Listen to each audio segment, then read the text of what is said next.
Okay, let's look at men's doubles next.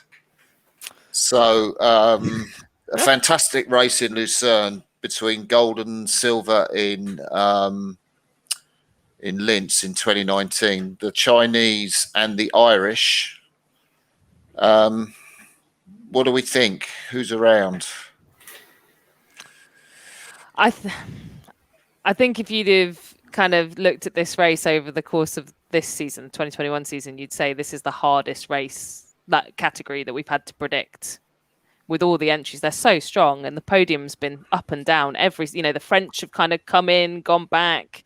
The Swiss, the Brits, they've all been on the podium alongside, and then the Dutch, and then the Irish and the Chinese turn up, the silver and gold medalists from Linz, and they just walk away in Lucerne. So it kind of has blown everything back open again.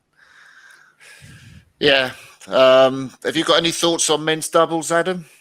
Well, I'm impressed with the Chinese's showing, and the form that they were showing. So, it is a competitive. It's definitely a competitive field, and the times are tight as you look at the different World Cups. There's decent grouping with with who's showing up, but Polish have a very strong history in sculling, so I put them there. We haven't seen anything like we said, the Lithuanians, they also have the pedigree, but they haven't really been showing, and they've been training on their own.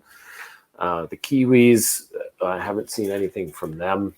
Yeah, they've selected they're new, aren't they? They've kicked they've kicked Story out, is it? Or is it which one's gone? I can't remember. Yeah, now. I can't it was remember literally now. this morning. One of them's in and one of them's out. Yeah. And usually, when in the Kiwi team, when you see that, it's usually based on speed, and it's usually making the boat go faster. Yeah. And often you can see those sort of last minute switches really work out. There you go. So Harris is in and joined by Lopez instead of Story. So it is Story that's out. Yeah. So that's really interesting. So the Dutch got tremendous pace. The British, have we mentioned the British? Did you just allude to Thomas and Collins, Camilla? Yeah, they switched it up at Lucerne, didn't they? They sort of changed seats and gave it a bit of an experiment, and it didn't quite pay off because they just missed out to the Dutch in that last 100 meters. Yeah. But yeah, I mean, that's the top British sculling boat, right? Top two from the trials, sculling trials at Caversham. So I'd like to see the French win, but I don't think they're going to. I was very impressed with the way the Irish turned it round from the Europeans. Were they in the B final in the Europeans? Yeah, they won the B final at the Europeans. They were really off the pace. So any crew that can do that, maybe they've got more to come. I think. Well, the Irish, but then Lucerne, they, like you said, they stuck with the Chinese, and they had the good results in the World Championships 2019. Silver medalist. So there's, I'm going to step out. I'm going to say China, Ireland, Poland, 1, 2, 3. A repeat of world champs. I'm going to go. This is definitely the heart ruling the head. I'm going to go Ireland, China, and then I'm going to go the Netherlands.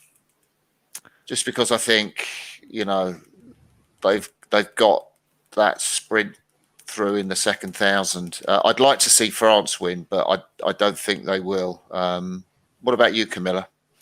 Yeah, I think I watched that Polish race the Polish combination race at Sabaudia, and they just went out like a rocket and stayed ahead of the Swiss the whole way. But I don't think the Swiss are the crew to beat in this, unfortunately. So I'm going to put them to one side, and I'm going to go again more with heart. Ireland, China. Ooh.